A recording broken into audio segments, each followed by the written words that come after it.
Hey, it's time to talk about Meta.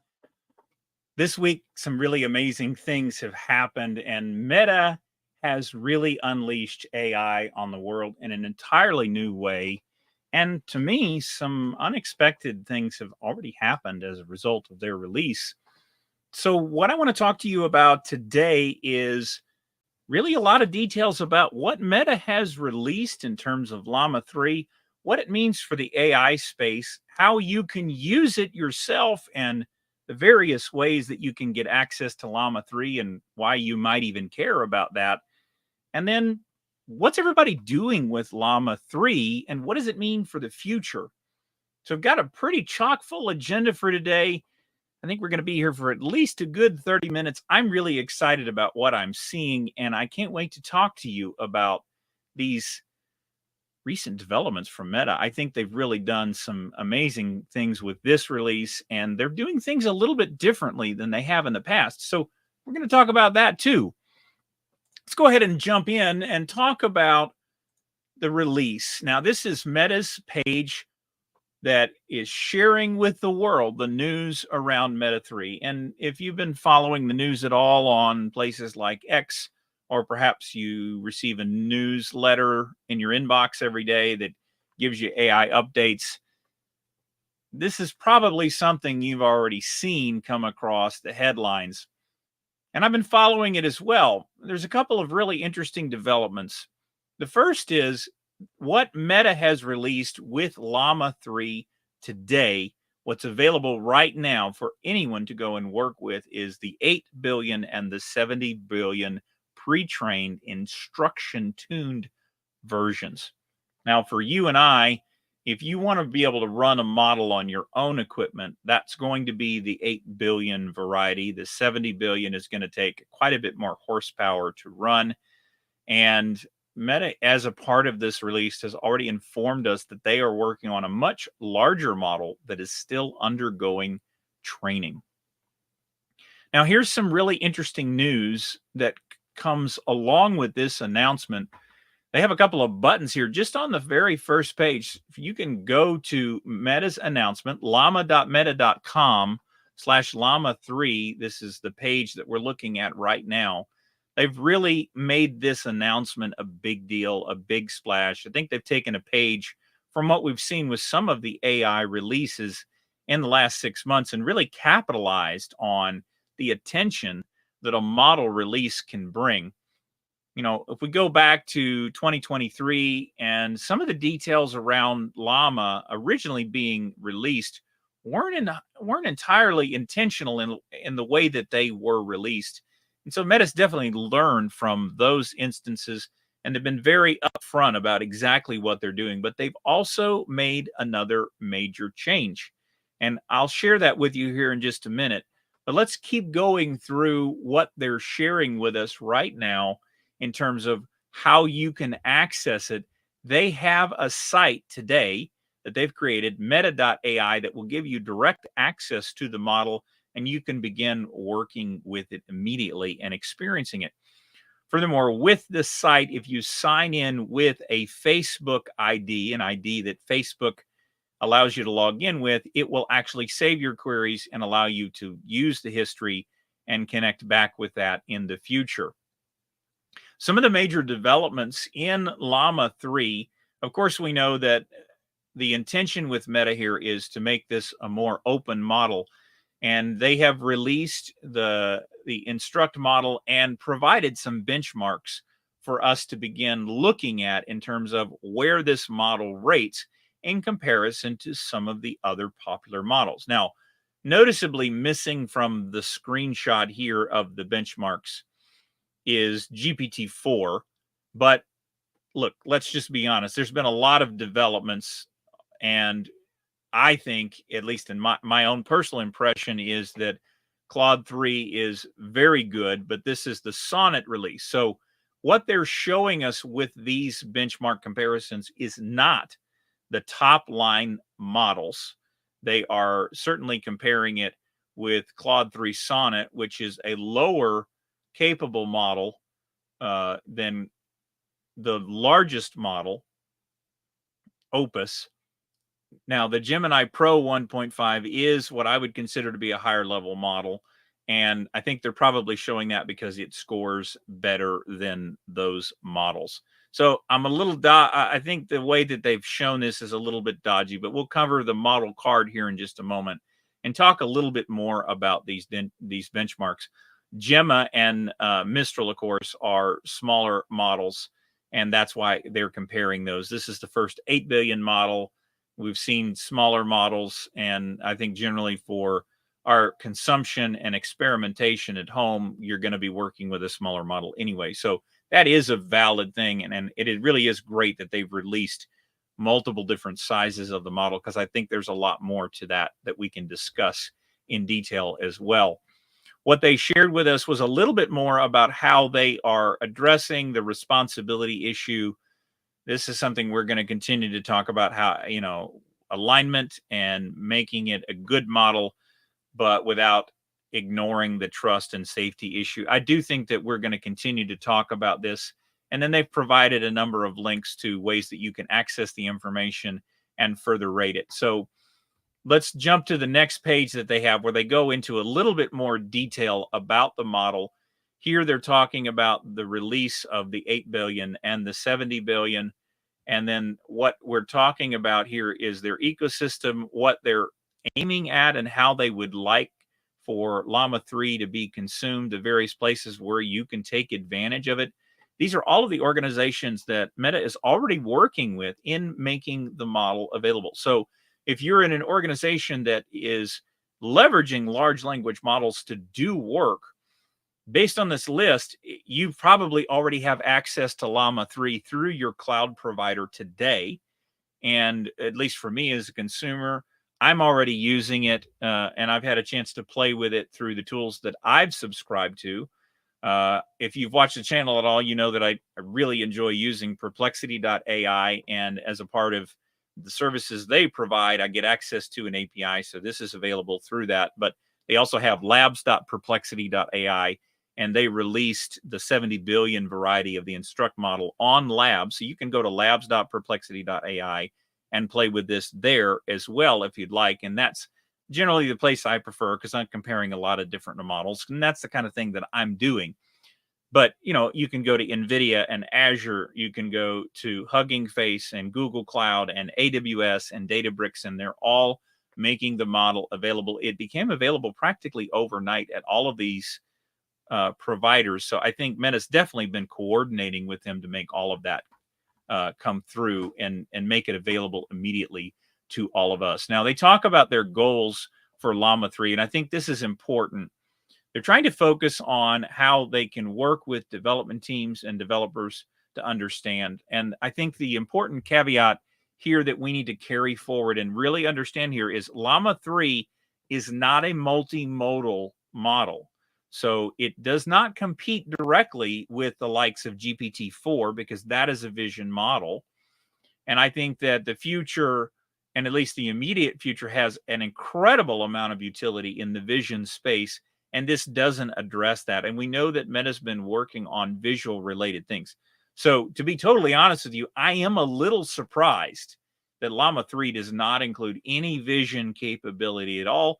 But very clearly, as they've stated in their goals, they're really very focused on getting the access to this more widely available, make it more standardized, make it multilingual, because they have a lot more use cases along the text area than they do anywhere else, which really makes what we saw last week with Grok that much more important, because the Grok model update was a vision model. So we are seeing that different organizations are focusing on different parts of the implementation and where it matters. And I think that that's important for us to understand, because this is where we are today. There are so many different models available. You kind of have to focus on your thing to get the right level of attention for your model. Now, here we have a couple of direct comparisons from a human evaluation standpoint that they are sharing with us on their posting about it. The human instruction evaluation is an important factor earlier this week, there was actually a really good thread by one of the creators that I follow on X talking about why the word delve seems to be so much more common in the GPT-4 model. And that actually looks to be attributed directly to the people that were doing the human feedback for the training of the model. So the human expectation, the human interpretation of the model's performance is an important factor to consider. And based on the results that we're seeing here that they've posted, it looks like Meta Llama 3 is winning more than it's losing in comparison to some of these other models. Now, some key details here just to kind of go a little deeper. You may not need this level of detail, but I do find it interesting and I like to talk about these things. The model architecture is unchanged from Llama 2. They are using a tokenizer that handles 128,000 tokens to encode the language more efficiently. That is an important bit of information. And then the training data is significantly larger, 15 trillion tokens collected from publicly available sources. That means the internet and probably also their own internal data sets from the likes of Facebook and their various properties. It does include a lot more code. And what we have seen in past iterations is that the more code that is included in the model, the better the model actually performs across a spectrum of capabilities. So that is a very important detail that they're sharing with us here. And then there's an important nuance here around the pre-training and how they're scaling that. There's a lot of focus being put into that. And we know that Meta has spent a significant amount of money on GPU capabilities. They've been working extensively with NVIDIA to grow their compute capabilities. And it's very clear that they're continuing to use that GPU clustering capability to deliver the likes of Llama 3. So really interesting details that they're sharing here. I don't need to cover all of these, but if you're interested in this level of detail, they do have the ai.meta.com blog where they are sharing some of these deeper details. Not to spend too much time on those deeper details, I'm going to keep on moving through and jump to the model card because this is where we get some more specific code related details that I can share with you. And this is what I find interesting. These instruction tuned models that we're looking at and how they're scoring. I'm really very much focused on the smaller models because that's what I'm personally going to be playing with on my own equipment. I don't have an exotic GPU cluster, so I will be using a more heavily quantized version of that. But I've already built some things that I'm going to play with it. And I think that's an important thing to recognize.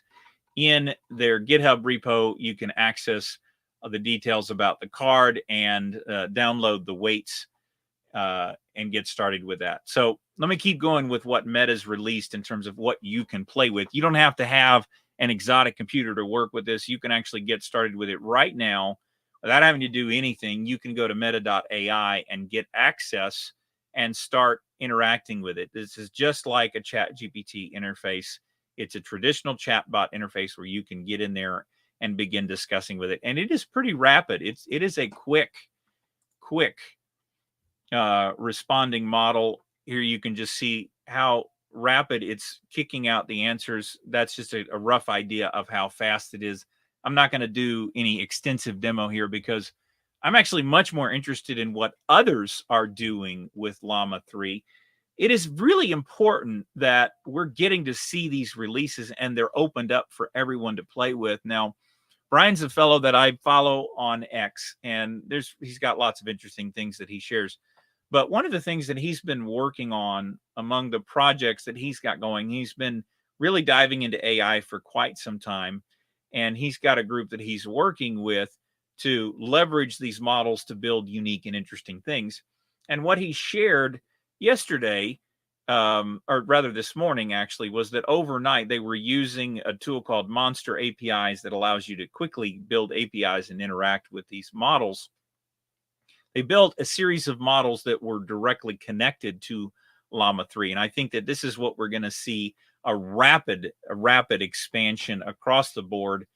As a result of these models being released, we're seeing the downstream model creation is rapidly increasing. If you've been to Hugging Face at all, you've seen just the absolute explosion of models. Now, the reality is that capability built into Llama 3 is foundational, and there's a lot of value you can reap from that by doing some fine tuning to make the model more unique for your specific purposes.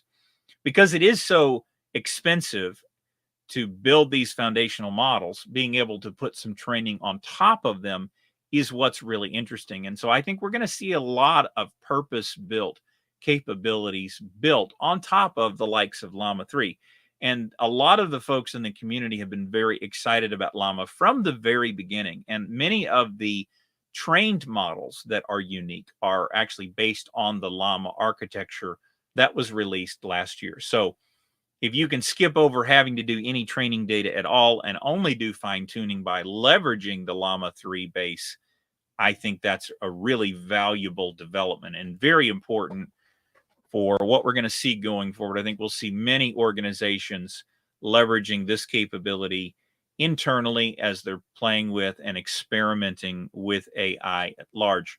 Again, it's not multimodal, so it is text only, but there is so much value around text generation. I think that this is a really important development for us to understand. Another interesting tidbit also from X was uh, this is actually showing an iPhone running Llama 3.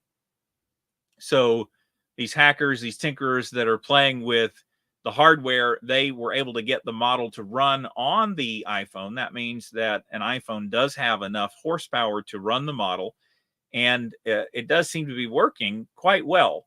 And I think this is also an important development because what we're seeing is that it's already possible to run the latest developed models on smaller hardware to carry it around with you.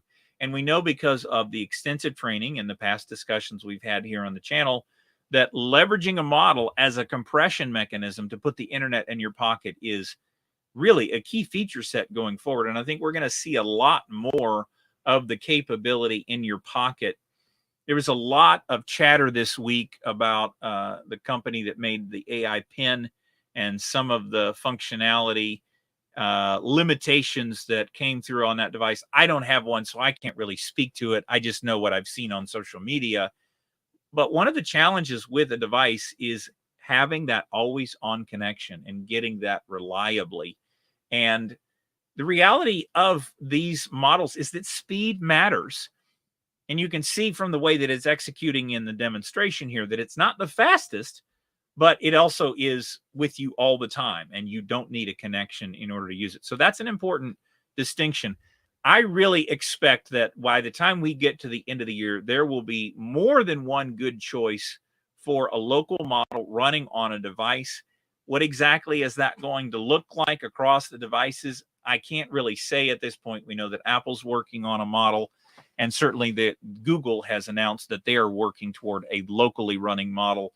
I really think it's going to be a downstream version of Llama because Google has already released that smallest model, and that is clearly going to be optimized for a mobile device. So a lot of developments are going to come, and there's probably a lot of opportunity for optimization in Llama 3 downstream. So I think this is, I mean, look, this is a day old, and we're already seeing Llama 3 running on a mobile device. I think there's going to be a lot more to hear from in this space that's going to be very interesting. All right, one more link from X, and then we'll move on to the next set of details. But I've been following Andrej Karpathy for quite some time. He's been a well-known gentleman in the AI space, really quite the expert. He's worked across OpenAI and Tesla. He's got some other projects that he's done. And if you're at all deep into the AI space and you want to understand how some of these things work, Andrej actually has a YouTube channel that he's been sharing some really deep detail and demonstration that you can learn from. If you want to build your own model, if you want to understand how a tokenizer works and start building your own deep experience in AI, let me tell you, it does take several hours to go through what he shares, but it is really great content that is valuable for anybody that wants to get their hands really dirty and understand how these things work. And so what do you expect from an expert like Andrej? He's going to break everything down and share the details with you. And there's some really nice tidbits. This is a longer post, and I don't want to belabor it or cover every detail that he shared, but some of the other folks have highlighted things. And I think what's really interesting here is the 15 trillion tokens, the very large data set that Meta used in training Llama 3. You know, because Meta has the larger clusters they've been building with the help of NVIDIA, they are actually able to train a lot more data for a lot more time, even using the smaller 8 billion model. And we have seen this trend across the research over the last couple of months. There's been teams that have been working on this. And what we've learned is that if you train a smaller model over a much longer period of time, you're actually able to get the tuning against that model to improve the results significantly. We've already proved the scaling law across the size of the parameters, because the models are increasingly larger. And we've talked about this before. As you add more tokens, as you add more parameters to the model, the quality does seem to improve. But some other papers have really shown that by taking out some of the midsections of the hidden layers, they're able to keep the accuracy, but dramatically simplify the size of the model and correspondingly reduce the computation necessary to calculate with the model. So there's some interesting developments here, and Andre is calling it out because he knows, he works with this stuff every day. He sees what's happening with the performance, and he's calling out the scaling laws, the amount of tokens that are used, and the length of time to get more compute optimal is an important thing. The other key thing at the very beginning, he calls out that there's no major changes from Llama 2. So that really is a sign that Facebook is doing one of two things. One, they're focused directly on what they've got because what they have already today is good enough, or they're trying to optimize somewhere else in the system. And I think it's wise for them to go ahead and proceed on optimizing against the outcomes that they're searching for, rather than trying to play with the underlying technology. There's lots of research in the field. They don't need to change too many variables to make really great progress. I'm really impressed with the benchmarks on Llama 3. I mean, these numbers are not to be ignored. And yeah, it's not meant to compete with the likes of Claude 3 Opus or GPT-4. It doesn't have to perform that well to be extremely valuable. And what we've already seen with Meta's release, actually, is not only did they release it where you and I can go to play with it on meta.ai, but they have released it across all of their app portfolio. So if you go out there and you're using Facebook or Instagram or WhatsApp, the Llama 3 model is available in the app. So Meta has now integrated this capability in the applications that you're already using for social media on your device. They're doing something very different this time, and that is an important element. That's going to provide them with an entirely different set of information to include in improving what they're working on. They're very much focused on listening and developing things in quite a different way. And speaking of those benchmarks and where everything fits in, this is the LMSys chatbot arena. And this is, again, where you have people that are sharing their impression of the model. We've seen the players change positions here many times. The board continues to evolve over time, but I think you really cannot argue with the kind of performance that we're seeing. Right now, it's ranked number 5, tied with Claude 3 Sonnet and Bard, which is Gemini Pro now. I think this is a substantial outcome. And I will tell you that, having spent quite a bit of time playing with Bard, even though we're not talking about the 1.5 variety, that is a significant achievement for the Meta team to have that level of capability. And of course, the noted thing here is that it is a community model. So while it's not open and available to anyone for anything, it is the best performing community capability. And that is also notable because there's going to be a lot of downstream value that comes out of Llama 3. Now, this is the 70 billion variety that you have to have the bigger machine for, but the rest of these are already in that class anyway. So that's not really a notable exception. Claude 3 Sonnet and Llama have been trading places as I've been watching the board over the last couple of days. Also, want to point out that GPT-4 is still doing really well, and Claude 3 is matching its performance. But you can see just how much space separates the likes of Gemini Pro and GPT-4 and above. This is pretty significant. Still a significant differentiation between the products. So depending on what you want to do, it may matter. Your choice of model can make a difference, but don't underestimate the value of the fast response, because the fast response is going to unlock a lot of capabilities. There are just some things that the time really matters on in terms of the use case and the responsiveness that the person is experiencing. So what does it all mean? Because there's a lot of things that have been happening here. I want to talk a little bit about the future. And I can't have this discussion without sharing Mark Zuckerberg's comments on a recently released video on YouTube. He's having an interview.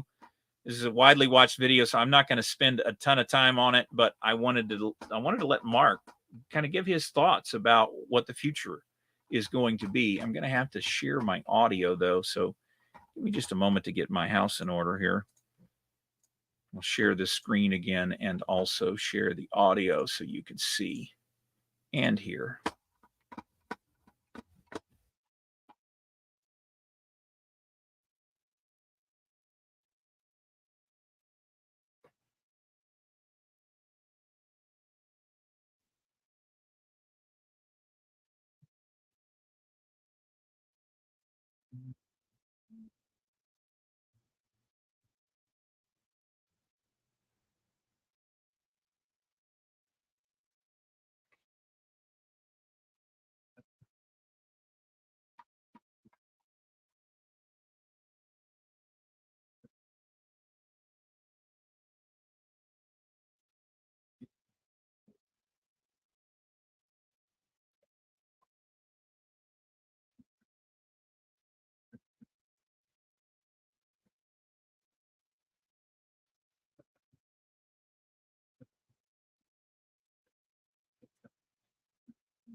So here you got a guy that's working on the models, you got a guy that's building the machine.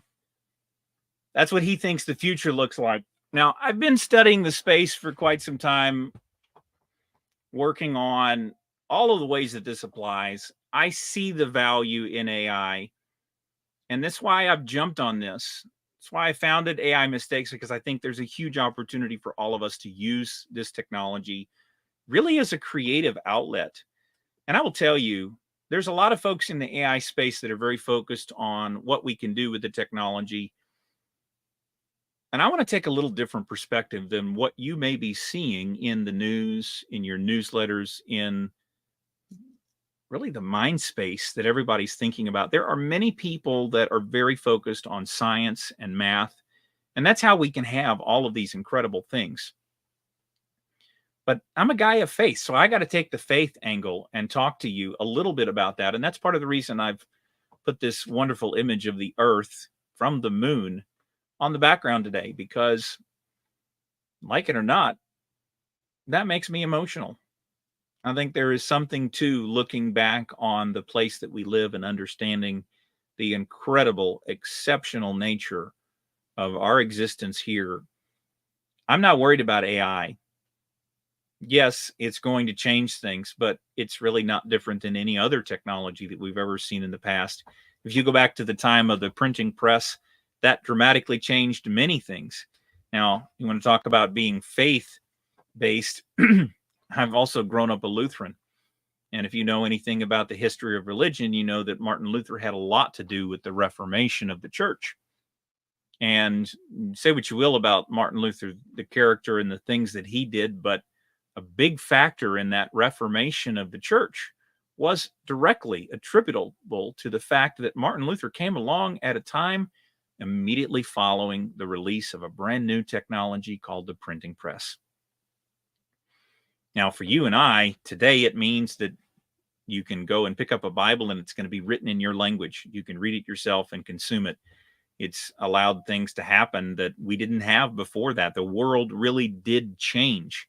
And I can't do as good a job with it as the likes of James Burke, who created an entire series called The Day the Universe Changed, which I would totally recommend to you if you haven't seen. It's a really wonderful documentary across many different technologies. I would definitely characterize the advent of the industrial age as one of those major changes. And of course, the internet age, the computer age that we're in today. I agree with Mark's assessment, and I don't think he's the only one that has said this. The AI capabilities that we are seeing today are going to radically shift where we are for tomorrow. And each of us has the opportunity to take advantage of that technology for our own benefit. And that doesn't have to be something that you wait on someone else to do. There are many companies that are working on bringing this technology to bear for business purposes. It's very likely that if you are employed by someone else, your job will change, if it hasn't already, in the near future as a result of these technologies. Now, it does take time for that change, for that transformation to take place. And I've joined with a company that is helping to do that. It's a software company that does software as a service. And I see the value in this technology to really solve many of the challenges that are in large and small businesses alike. And I use AI in my daily life in so many different ways. It helps me bring this production every week because I can get my thoughts together, think about what I want to share, create beautiful art to put on the thumbnail, and summarize the information. It has allowed me to be creative in a way that I really didn't think was possible. In fact, full disclosure, the reason I have a YouTube channel was I saw what AI could do, and it dawned on me that I could take this on by myself and be reasonably effective and not have to spend my entire day trying to figure out what to do on YouTube. I really enjoy putting this together, and it's an incredible creative outlet for me to be able to leverage AI, to have a discussion, to share my thoughts, and to share these incredible revelations each and every day. What we are able to do as individuals is changing, and that's why I founded AI Mistakes, because I want to help you become effective at doing the things that you never dreamed possible until you understood what AI could do and what it could help you do. So whether or not you're waiting on someone else to do it for you, let me impress upon you that this really is going to change things. But we know that human adoption and change takes time. There are many people that have already taken up this technology and it's dramatically changed their lives. It's going to change things for you, or you're going to change them for yourself. And I would like to strongly encourage you to not wait.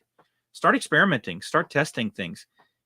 The technology is here, and I keep quoting it, but it's just such a great quote. William Gibson said, "The future is already here. It's just not equally distributed." But here's the thing.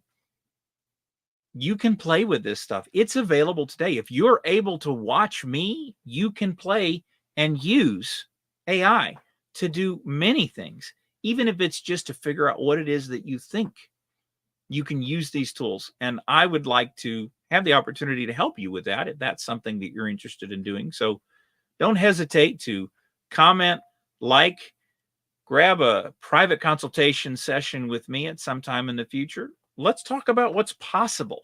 There's really some amazing opportunities here for all of us, and I don't want you to miss out on it. The world is changing. Will you change it or let it change you? That's the message I want to send. I hope you're having a great week. I hope you're having a great time learning about AI on the channel. I'd love to hear from you. I'd love to work with you. And with that said, let's go make some AI mistakes. See you next time.